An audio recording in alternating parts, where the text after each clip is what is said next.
सत्संगत जी बड़े प्रेम और सत्कार से कहना जी, धन निरंकार जी। सत्संगत जी, दास विनती कर रहा है, दास से त्रुटि हो जाए तो अपने घर के बालक समझकर क्षमा करिएगा।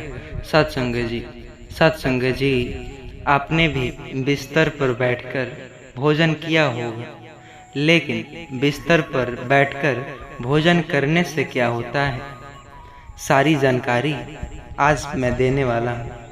यमराज ने चित्रगुप्त को जो रहस्य बताया वो सुनकर आपके भी रोंगटे खड़े हो जाएंगे। तो चलिए बिना देरी किए जानते हैं वो मनुष्य को बिस्तर पर बैठकर भोजन क्यों नहीं करना चाहिए।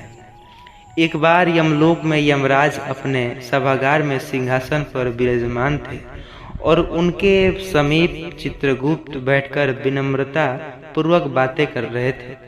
वार्तालाप के दौरान चित्रगुप्त ने यमराज से जिज्ञासा प्रकट की, हे प्रभु, कृपा करके मेरी कुछ शंकाओं का समाधान कीजिए। मनुष्य को भोजन किस प्रकार से करना चाहिए? भोजन करने के लिए उचित दिशा और स्थान कौन सा है? अक्सर आपने भी सुना होगा, कहते हैं दक्षिण की तरफ जो कि खाना नहीं खाने चाहिए। किसी ने सुना होगा या आपने भी सुना होगा, स्थानों पर बैठकर भोजन नहीं करने चाहिए। किन स्थानों पर भोजन से पूर्व क्या करने चाहिए और भोजन के बाद क्या करने चाहिए? किसी के घर का भोजन करना चाहिए या नहीं? किन स्थानों पर बैठकर भोजन करने से आयु कम होती है?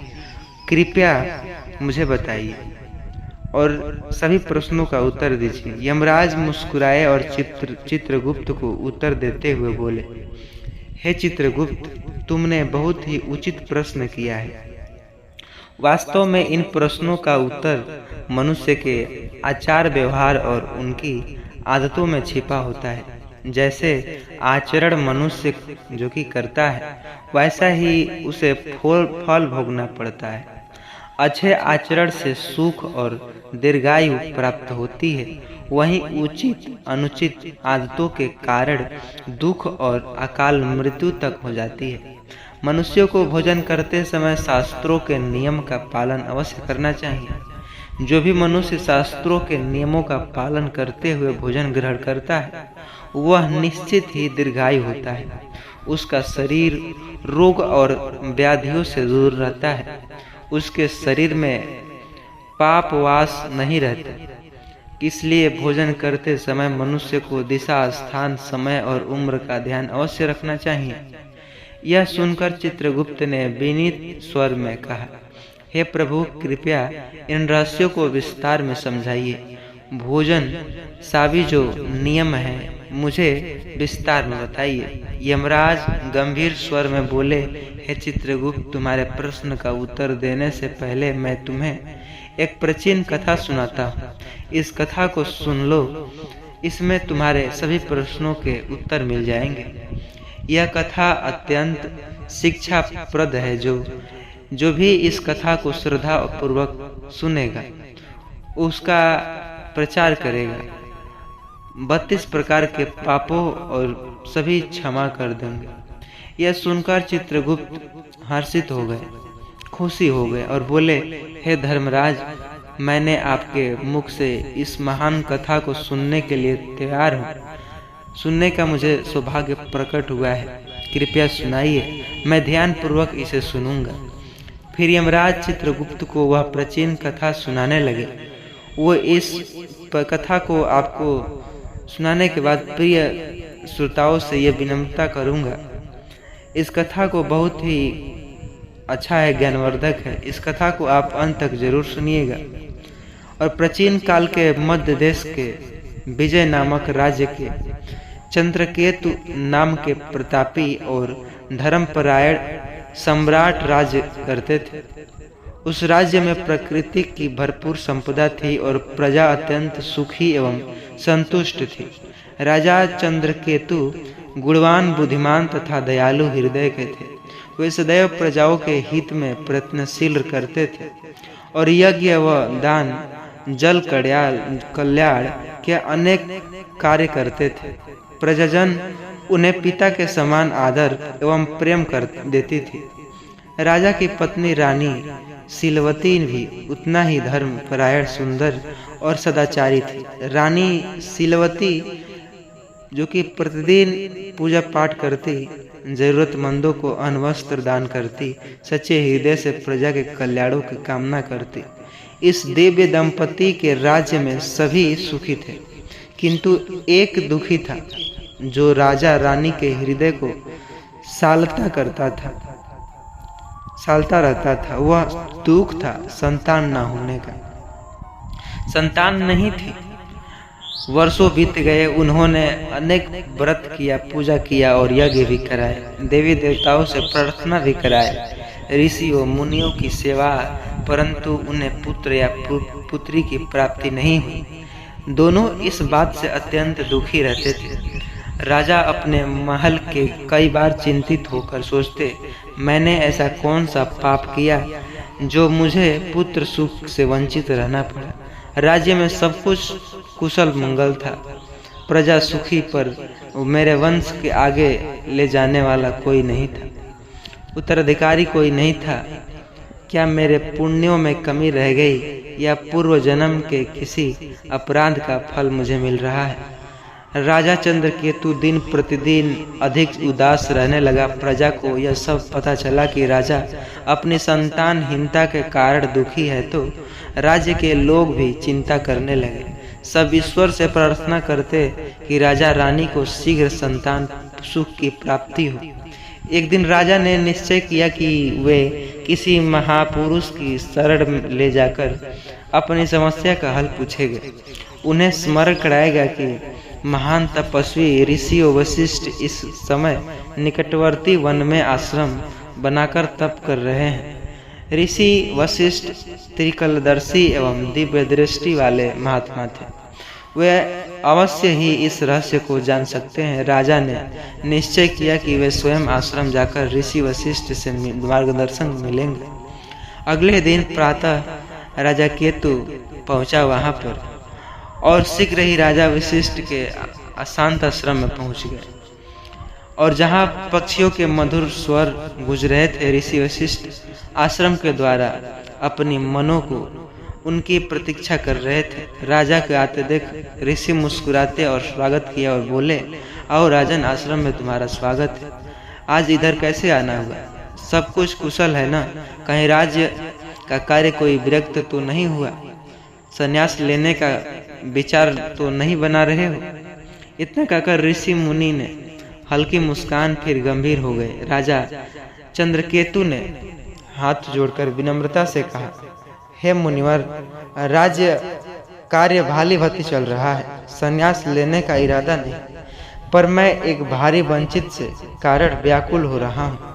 आपकी शरण में आया हूँ। आप जगत के रहस्यों को जो कि दाता है, मेरा शंका का समाधान तो आप जानते ही हैं, कृपया करके बताइए। ऋषि वशिष्ठ ने सहानुभूति भरे स्वर में पूछा, राजन, आप जैसे प्रतापी और धर्मनिष्ठ राजा को भला किस बात का दुख हो सकता है? निश्चय ही आपकी प्रजा सुखी है, राज्य समृद्ध है। फिर भी यदि आपके मन में शंका या कष्ट है तो निसंकोच कहिए, मैं यथाशक्ति अवश्य सहायता करूंगा। तब राजा चंद्रकेतु ने दुखी स्वर में अपनी व्यथा सुनाई। मुनिवर, मेरे जीवन में एक ही अभाव है, मेरी कोई संतान नहीं, ना पुत्र ना पुत्री। मैंने अनेकों यज्ञ उपवास किए, तीर्थों के दर्शन, ब्राह्मणों को दान, हर संभव प्रयास किए, किंतु भाग्य ने मुझे संतान सुख से वंचित रखा। कृपया करके बताइए कि ऐसा कौन सा अपराध मुझसे हुआ है जो मैं अभी तक संतानहीन रहने का दंड मिला है मुझे। मेरे बाद मेरे राज्य का उत्तराधिकारी कौन होगा? मेरा वंश कैसे आगे बढ़ेगा?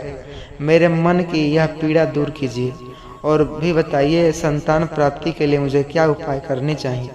राजा की व्यथा सुनकर ऋषि वशिष्ठ ने कुछ पल के लिए आंखें मूंद ली और अपनी दिव्य दृष्टि से राजा की ओर देखा, और अपनी दिव्य दृष्टि से देख करके पूर्व जन्म के कर्मों को निरीक्षण किया, ध्यान मग्न कराया, निगाह टिकी। कुछ क्षण बाद ऋषि ने आंखें खोलकर कहे, हे राजन, जो तुम कुछ मैं बता रहा हूँ उसे ध्यानपूर्वक सुनो। आपके संतान न होने का कारण आपके पूर्व जन्म के कर्मों में छिपा है। पिछले जन्म में अनजाने में आपने एक पाप हुआ था जिसका दंड आपको इस जन्म में संतानहीनता के रूप में मिला है। राजा चंद्रकेतु चकित हो गए और बोले, पूर्व जन्म का पाप कृपया विस्तार से बताइए मुनिवर, मुझे ऐसा कौन सा पाप हो गया? वशिष्ठ बोले, पूर्व जन्म में आप एक साधारण शिकारी थे और वन में शिकार करके जीविका चलाते थे। मूलतः आप बुरे हृदय के नहीं थे, पर शिकार के दौरान कभी कभी अधर्म हो जाता था। एक दिन की बात है, आप जंगल में एक हिरण का पीछा कर रहे थे। बहुत दूर निकल गए थे। वहाँ एक हरी भरी जगह पर एक गौ माता अपने बछड़े को दूध पिला रही थी। दुर्भाग्यवश आपने वह दिखाई नहीं दिया और आपको लगा शायद हिरण का झाड़ियों में छिपा है, और आपने वो तीर चला दी। वहीं तीर सीधे गौ माता को लगी। बेचारी बुरी तरह घायल हो गई। पीड़ा से वो की गुजर गई और वो गिर पड़ी। उसका बछड़ा तड़पने लगा, जो कि डर कर कँपने लगा। जब आपको अपनी भूल का पता चला तो आप पछतावा किए। भागकर गाय के पास पहुँचे। आपने तुरंत उपचार का प्रयत्न किया, पर कुछ देर बाद गाय ने तड़प कर प्राण त्याग कर दी। हे राजन, गौ माता का कारण कष्ट पहुँचाने के कारण आपको वर्तमान जन्म में संतान सुख से वंचित रहना पड़ेगा। गाय परम पवित्र प्राणी है और उसे गौ माता कहा जाता है। उसी पीड़ा का पाप इस जन्म में मिल रहा है, पुत्रहीनता का। और इस प्रकार चंद्रकेतु ने अपनी आशा के चरणों पकड़ लिया। रात नहीं है, ये कृष्ण जन्माष्टमी की रात। गांव के बुजुर्ग कहते हैं, इस रात अगर तुमने गांव के बाहर वाले उस पुराने पेड़ को छू लिया तो तुम्हारी हर मनोकामनाएं पूर्ण होती है। लेकिन क्या चीज की है यह पेड़? लेकिन डर यही है कि अगर दिल में जो जरा सा भी लालच आ गया, अगर नियत साफ नहीं रही, तो यह पेड़ घर की खुशियों को छीन लेता है और परिवार को विनाश की ओर धकेल देता है। सालों पहले इसी गांव में एक परिवार ने जन्माष्टमी की रात उस पेड़ को छूने की गलती कर दी थी, और फिर ऐसी घटना हुई कि पूरा गांव आज भी उस रात को याद करके कांप उठता है। तो सवाल उठता है कि क्या सचमुच जन्माष्टमी की रात इस पेड़ को छूना चमत्कार कर देता है, या सिर्फ अंधविश्वास है जो हमें भटका रहा है? संपूर्ण जानकारी जानेंगे सतगुरु बाबा हरदेव सिंह जी द्वारा।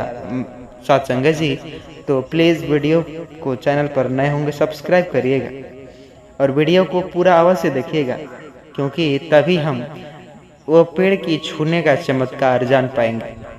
फिर ये अंधविश्वास जान पाएंगे जो इंसान को बर्बादी की ले जाता है। आज मैं आपको वही सच्ची घटना सुनाने जा रहा हूँ, जिसके बाद शायद आप भी इस रात उस पेड़ के पास जाने का 1000 बार सोचेंगे। सत्संग जी, हर किसी को अपनी लालसा पूरा करने में बड़ा आनंद आता है। हर कोई सोचता है कि मैं अमीर तो मैं अमीर, लेकिन आज ऐसी ही है घटना जिसने सुन करके आप भी आश्चर्यचकित में रह जाएंगे। आज मैं आपको वही घटना सुनाने जा रहा हूँ जो आपके सोचने पर मजबूर कर देगी। उत्तर प्रदेश के एक छोटे से कस्बे में एक पुराना पीपल का पेड़ था।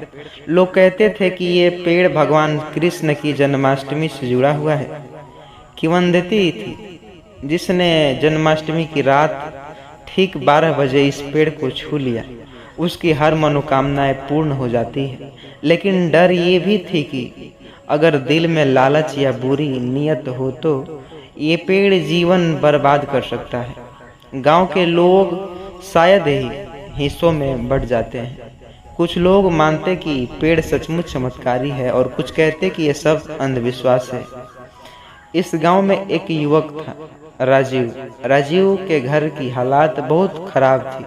पिता की मौत हो चुकी थी और माँ बीमार रहती थी। बहन की शादी की चिंता उसके सिर पर थी और गांव के लोग राजीव को बार बार कहते थे, बेटा इस बार जन्माष्टमी की रात तू इस पेड़ को छू लेना, तेरी मनोकामनाएं पूर्ण होती है। राजीव सोचता, अगर ये सच में है तो मेरी बहन की शादी, माँ की बीमारी और मेरी गरीबी सब दूर हो जाएंगी। लेकिन उसके भीतर डर भी था। कहीं ऐसा न हो कि सचमुच विनाश हो जाए। आखिरकार वो रात आई। गांव में चारों तरफ सजावटें थी, मंदिरों में आरती गूंज रही थी और लोग नाच गा रहे थे, लेकिन राजीव का मन कांप रहा था। रात के ठीक 12 बजे वह चुपचाप पुराने पीपल के वृक्ष के पास पहुंचा। हवा तेज थी और पेड़ की शाखाएं ऐसे हिल रही थी जैसे किसी ने जानबूझकर हिला रहा हो। राजीव ने आंखें बंद की और कहा, हे ठाकुर जी, मेरी बहन की शादी अच्छे से घर में हो जाए, मेरी माँ ठीक हो जाए और हमारे घर में गरीबी जो है चली जाए। फिर उसने कांपते हुए हाथ से पेड़ को छू लिया। जैसे ही राजीव ने पेड़ को छुआ, अचानक बिजली चमकी। ऐसा लगा मानो पेड़ से किसी ने उसका हाथ पकड़ लिया हो। वह डर के मारे जो कि कांप उठा। वह डर के मारे चीखता चिल्लाता और भागता हुआ। अगले ही दिन उसकी माँ की तबीयत सच में बिगड़ी। बहन की शादी बात थी टूटी और गांव के कहने लगे कि देखो, पेड़ जो तुम लालच किए तो विनाश होने लगा। राजीव टूटने लगा। उसने सोचा, क्या सचमुच पेड़ में बदुआएं थी? क्या मैंने गलती की? कुछ दिन बाद गांव में निरंकारी सत्संग का आयोजन हुआ था। लोगों ने उनसे पूछा, बाबा जी, क्या सच में जन्माष्टमी की रात पेड़ को छूने से मनोकामनाएं पूर्ण होती है? संत मुस्कुराए और बोले, पेड़ भगवान नहीं, पेड़ तो केवल पेड़ है। उस असली चमत्कार तो दिल के भीतर होता है। अगर मन के नियत को साफ करो और इंसान से भक्ति करता है तो निराकार परमात्मा जो कि उनकी मनोकामना पूर्ण कर देता है। लेकिन अगर दिल में लालच और डर से भरा हो तो चाहे जितना भी पेड़ छू लो, कितना भी किसी की पूजा कर लो, विनाश निश्चित है। संत के वचन राजीव के दिल में उतर गए। उसे समझ आया कि पेड़ को छूना न तो उनकी किस्मत बदल सकता है और न कि उनका विनाश कर सकता है। असल विनाश होता है अज्ञान और अंधविश्वास से, और असली सुख वहाँ मिलता है जहाँ सच्चे विश्वास, भक्ति हो और सेवा हो। राजीव ने उसी दिन तय कर लिया कि अब मैं किसी पेड़ से नहीं बल्कि अपने कर्म और सेवा से अपनी किस्मत बदलूंगा। उसने कड़ी मेहनत की और माँ की सेवा किया। माँ की तबीयत पानी ठीक हुआ। बहन के लिए रिश्ते ढूंढा, रिश्ते भी ठीक हुआ। धीरे धीरे सब कुछ बदल गया और गांव के लोग हैरान थे कि यह पेड़ को छुए तो छुए कैसे, राजीव के मनोकामना पूर्ण कैसे हो गई। जन्माष्टमी की रात पेड़ को छूने की जरूरत नहीं, असली पेड़ है हमारा मन। अगर हम अपने मन को हम भलाई करें तो सेवा की सींचेंगी तो यही पेड़ हर मनोकामना पूर्ण करता है। साथ संगत जी, इस निरंकारी विचार यही कहता है कि ईश्वर कहीं बाहर नहीं बल्कि हर जगह हर जीव में मौजूद है। साथ संगत जी, प्रेम और सत्कार से कहना जी, धन निरंकार जी। थोड़ा सा भी वीडियो पसंद आई होगी तो चैनल पर नए होंगे सब्सक्राइब करिएगा और इस वीडियो को हर एक मित्रों के साथ इस वीडियो को शेयर जरूर करिएगा। साथ संगत जी।